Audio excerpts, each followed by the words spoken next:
अस्सलाम वालेकुम, मैं हूं इश्तियाक गुंदल। आप मेरा यूट्यूब और फेसबुक चैनल देख रहे हैं, देखने का बहुत शुक्रिया। एक बड़ी अहम खबर दे रहा हूं। अभी थोड़ी देर पहले फॉर्मेशन कमांडर्स कॉन्फ्रेंस हुई है GHQ के अंदर, और उसमें जितने भी फॉर्मेशन कमांडर्स थे, कोर कमांडर्स थे, और army chief general Syed Asim Munir ने बड़ा वाज़ेह तौर के ऊपर कह दिया है कि इमरान खान को नहीं छोड़ा जाएगा। अब ये जो ऑफिशियल प्रेस रिलीज आई ISPR की तरफ से, उसके कुछ 3-4 पॉइंट्स आपके सामने रखता हूं और फिर आपको खुद ही पता चल जाएगा कि इस फॉर्मेशन कमांडर्स कॉन्फ्रेंस के अंदर किस चीज़ का फैसला कर लिया गया है और अब आने वाले दिनों के अंदर इमरान खान के खिलाफ या इमरान खान के साथ क्या होने जा रहा है। आपके सामने 2-3 जो है वो निकात रखता हूं। इस फॉर्मेशन कमांडर्स कॉन्फ्रेंस की जो सरबराही थी, जो सदारत थी, वो तो army chief general Syed Asim Munir ने की,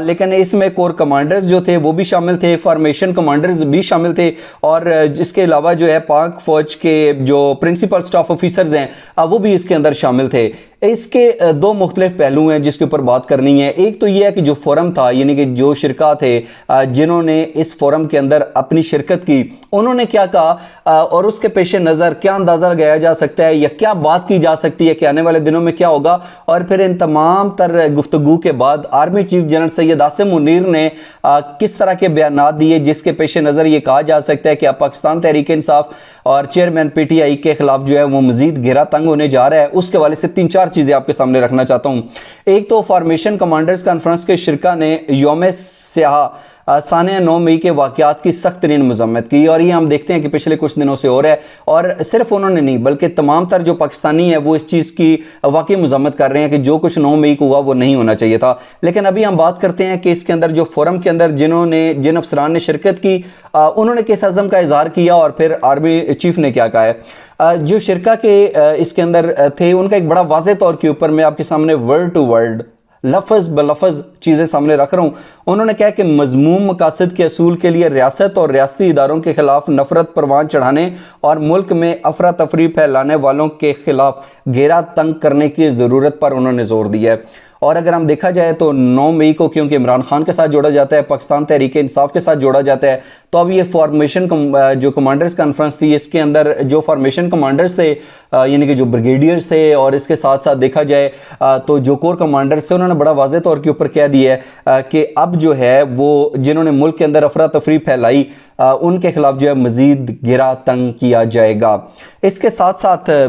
जो इस इजलास के अंदर जिन अफसरान ने शिरकत की, उन्होंने कहा कि शोहदा की यादगारों, जिना उसकी बेहुरमती करने वालों और फौजी तनसीबात पर हमला करने वालों को पाकिस्तान आर्मी एक्ट और ऑफिशियल सीक्रेट एक्ट जो कि आईन पाकिस्तान के तहत हैं को जल्द इंसाफ के कटहरे में लाकर कैफरे किरदार तक पहुँचाया जाए। अब मतलब ज़ाहिर अगर देखा जाए तो बहुत सारे लोग इसके ऊपर भी तनकीद करते हैं कि जिस तरीके से इनके ऊपर मुकदमात चलाए जा रहे हैं कि वो फौजी अदालतों के अंदर चल सकते हैं या नहीं चल सकते। लेकिन फोरम ने यह कहा है कि बिल्कुल जिन्होंने ये 9 मई के सानियात के अंदर जो लोग मुलव्वस थे उनको बिल्कुल नहीं छोड़ा जाएगा और उनको उनके आखिरी जो अंजाम है उस तक पहुँचाया जाएगा। तो इससे अंदाज़ा बज़ाहिर ये होता है कि हम देखते हैं कि ये जो अभी लोग कानून की गिरफ्त के अंदर आए हुए हैं, एक तो है ना कि सियासतदान हैं जिनको सियासी बुनियादों पर आप पकड़ दकड़ कर लेते हैं, आप कहते हैं कि ये वो था लेकिन ये इंस्ट्रक्शंस दे रहा था वगैरह वगैरह। लेकिन ये बात जो हो रही है ये खसूसन उन लोगों के लिए हो रही है जो कि 9 मई के सानियात के अंदर बराह रास्त मुलव्वस थे, और जहां जहां पे ये तोड़ फोड़ हुई उसके बाद हमने देखा कि जो सिक्योरिटी के इदारे थे उन्होंने जियो फेंसिंग की और जो करीबी जो मोबाइल नंबर थे, जो लोग मुलव्वस थे उनको पकड़ा गया और बहुत सारे लोगों को फिर अदालतों से इकामात के बाद जो है वो मुख्तलिफ जेलों से रिहाई करवा के तो जो COs थे यानी कि कमांडिंग ऑफिसर्स थे जो कि फ़ौज के अंदर एक लेफ्टिनेंट कर्नल होता है उनके हैंड ओवर किया गया और उनके ऊपर केसेस चल रहे हैं। तो ये तो बड़ा वाज़ेह तौर के ऊपर उन्होंने कह दिया है। ये तो इसके ऊपर जितने भी फोरम था इसके अंदर जिन जिन लोगों ने शिरकत की उन्होंने बड़ा वाज़ेह तौर के ऊपर कह दिया है कि ये 9 मई के सानियात के अंदर जो मुलव्वस था उनको बिल्कुल नहीं छोड़ा जाएगा। अच्छा, इसके अंदर आर्मी चीफ ने 2 बड़े अहम बयान दिए हैं। वो मैं बयान जो हैं इसी तरीके से लफ्ज़ ब लफ्ज़ आपके सामने रखता हूँ तो आपको एक थोड़ा सा अंदाज़ा हो जाएगा कि आने वाले दिनों के अंदर इमरान खान के साथ क्या होने जा रहा है। आर्मी चीफ ने बड़ा वाज़ेह तौर के ऊपर जो कहा है वो ये है कि कानून नाफिज करने वाले इदारों और सिक्योरिटी फोर्सेस पर पुरतशद्दद हमले, इंसानी हकूक़ की खिलाफ वर्जियों और सियासी सरगर्मियों को रोकने के लिए बेबुनियाद इल्ज़ामात का मकसद, यानी कि आर्मी चीफ ये समझते हैं कि जिस तरीके से सिक्योरिटी फोर्सेस के ऊपर हमले हुए और इसके पीछे ये जो एक तासर दिया जा रहा है कि इंसानी हकूक़ जो हैं उनकी बदतरीन खिलाफ वर्जियाँ हो रही हैं और जी ये सियासी सरगर्मियों को रोका जा रहा है वगैरह वगैरह। तो इस चीज़ के हवाले से उन्होंने कहा कि ये तो बिल्कुल एक बेबुनियाद किस्म की चीज़ है और उन्होंने कहा कि इन बेबुनियाद इल्ज़ामात का मकसद अवाम को गुमराह करना और मुसल्लह अफवाज को बदनाम करके मज़मूम सियासी मफादात का असूल है। है। यानी कि वो बहुत सारे लोग ये कह रहे थे कि शायद इमरान खान को जो है वो पैगामात पहुंचना शुरू हो गए हैं। मैंने खुद मुख्तलिफ व्लॉग्स देखे जिसके अंदर कल किसी ने कहा जी GHQ के अंदर जो है बड़ी बैठक हुई है, किसी ने कहा जी कि इमरान खान को जो है मुख्तलिफ जनरल जो हैं वो पैगामात पहुंचा रहे हैं। तो इस तरह की कोई चीज़ नहीं है। फ़ौज के अंदर जब आर्मी चीफ कोई हुक्म देता है तो वो सब की तरफ से उसके ऊपर उसका इतलाक जो है वो ज़रूरी हो जाता है। अगर आर्मी चीफ ये समझते हैं कि ये एक बेबुनियाद किस्म का प्रोपेगेंडा किया जा रहा है और ये चीज़ें की जा रही हैं, तो इसका मतलब है कि फ़ौज ने इस चीज़ को इसी नज़र से देखना है और उन्होंने वो ही करना है जो उनको आर्मी चीफ जो है वो अहकाम देंगे। अच्छा, जो दूसरा है वो एक बड़ा अहम बयान उन्होंने दिया। Army chief general Syed Asim Munir ने कहा है कि मुल्क दुश्मन अनासर और उनके हामी, अल्फाज पे ज़रा आपने गौर करना है, मुल्क दुश्मन अनासर और उनके हामी जेली और बेबुनियाद ख़बरों और प्रोपेगेंडा के ज़रिए माशरती तफ़रीक़ा और इंतशार पैदा करने की भरपूर कोशिश कर रहे हैं। यानी कि अगर आप इस बयान को देखें तो ऐसे लगता है कि ये बड़ा वाज़ेह तौर के ऊपर कहा गया कि ये जो कुछ पाकिस्तान के अंदर हो रहा है, अगर उसका इल्ज़ाम पाकिस्तान तहरीक इंसाफ के चेयरमैन इमरान खान पर लगाया जा रहा है तो इसका मतलब है कि वो अकेले नहीं हैं, बाहर से उनको सपोर्ट भी मिल रही है, मदद भी मिल रही है। बहरहाल ये 2-3 पॉइंट्स जो हैं आज जो फॉर्मेशन कमांडर्स कॉन्फ्रेंस हुई है उसके अंदर जो है वो उठाए गए हैं भरपूर तरीके से। और बज़ाहिर अगर देखा जाए ये जो अल्फाज थे तो इनके पेश नज़र अंदाज़ा लगाया जा सकता है कि इमरान खान के साथ कोई बैकडोर मुज़ाकरात नहीं हो रहे, कोई बातचीत नहीं हो रही, कोई पैगाम रसानी नहीं हो रही, उन तक कोई पैगामात नहीं पहुँचाए जा रहे, कोई सहूलतकारी का किरदार अदा नहीं कर रहा, कोई मुज़ाकरात के दरवाजे और रास्ते नहीं खोले। मिलिट्री एस्टेब्लिशमेंट जो है वो शायद कोई रास्ता खोलना भी नहीं चाह रही।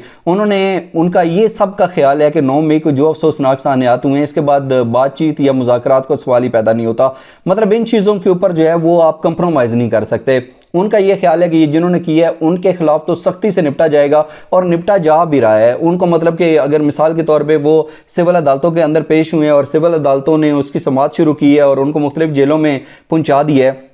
तो इतना नहीं है बल्कि फ़ौज ने क्या किया है कि वो बंदे वहाँ से उठाए हैं और उनको अपनी कस्टडी के अंदर लिया है और कहा है कि इनके खिलाफ जो है हम आर्मी एक्ट और आर्मी ऑफिशियल एक्ट के तहत जो है वो कार्रवाई करेंगे। तो इससे तो बज़ाहिर ऐसा नज़र आता है कि चलें वो लोग तो पकड़े हुए हैं, लेकिन ये जो अंदर बात की जा रही है ना कि जो उसके मास्टरमाइंड थे उनको भी नहीं छोड़ा जाएगा। तो इसका मतलब है कि जिस तरीके से पाकिस्तान तहरीक इंसाफ की मुश्किलात के अंदर इजाफा हुआ, अभी ये इजाफा मजीद होगा। और अगर आप मजमूई तौर के ऊपर देखें तो जिस तरीके से मुख्तलिफ TV चैनल्स के ऊपर हमें फुटेजेस नज़र आती हैं और उसके अंदर यकीनी तौर के ऊपर पाकिस्तान तहरीक इंसाफ के लोग जो हैं वो भी नज़र आते हैं जिनके पास पार्टी होते थे, जो वहाँ पे तोड़ फोड़ कर रहे थे या अफरा तफरी फैला रहे थे। वो जितने भी हैं वो फुटेज आप हमने मुख्तलिफ TV चैनल्स के ऊपर देखी हैं। लेकिन अब बज़ाहिर ऐसा नज़र आता है कि सिर्फ यहाँ तक नहीं है। मिलिट्री एस्टेब्लिशमेंट जो है वो ये समझती है कि ऐसा नहीं था कि इन्होंने खुद से किसी जगह के ऊपर आग लगा दी है, तोड़ फोड़ कर दी। उन्होंने कहा कि ये एक प्रॉपर मनसूबा था, हिकमत अमली थी और मास्टर माइंड तक पहुँचना है। तो मास्टर माइंड मिलिट्री एस्टेब्लिशमेंट की नज़र में इमरान खान के अलावा और कौन हो सकता है? ये तो एक हकीकत है, इसको जुटलाया नहीं जा सकता, इसको नज़रअंदाज भी नहीं किया जा सकता। तो बज़ाहिर ऐसा नज़र आता है कि 2 चीज़ें जो हैं बड़ी अहम है। एक तो यह है कि जिस तरीके से पहले इमरान खान को गिरफ्तार किया गया और उसके रद्द-ए-अमल में 9 मई के जो सानियात हुए, जो अफसोसनाक सानियात हुए, अब अगर इमरान खान को गिरफ्तार कर लिया जाता है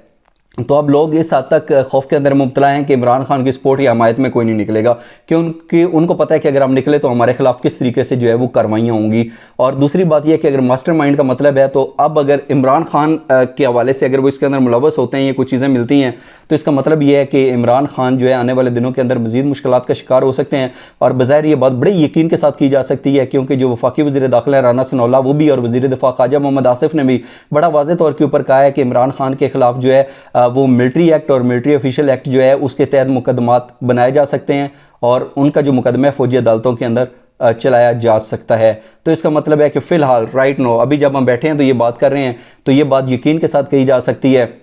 कि कोई किसी किस्म की बातचीत मुज़ाकरात इमरान खान तक पैगामात नहीं जा रहे, बल्कि 2 टोक मौक़िफ़ जो है वो यही है कि ये जो भी साने 9 में हुआ है इसके जितने भी किरदार थे उनमें से किसी को नहीं छोड़ा जाएगा। अब इसके पेश नज़र ये कहा जा सकता है और आप खुद सोच सकते हैं कि आने वाले दिनों के अंदर पाकिस्तान तहरीक इंसाफ और चेयरमैन PTI के ख़िलाफ़ किस तरीके से इक़दाम किए जा सकते हैं। आज के व्लॉग देखने का बहुत शुक्रिया, अपना ख्याल रखिए, अल्लाह हाफ़िज़।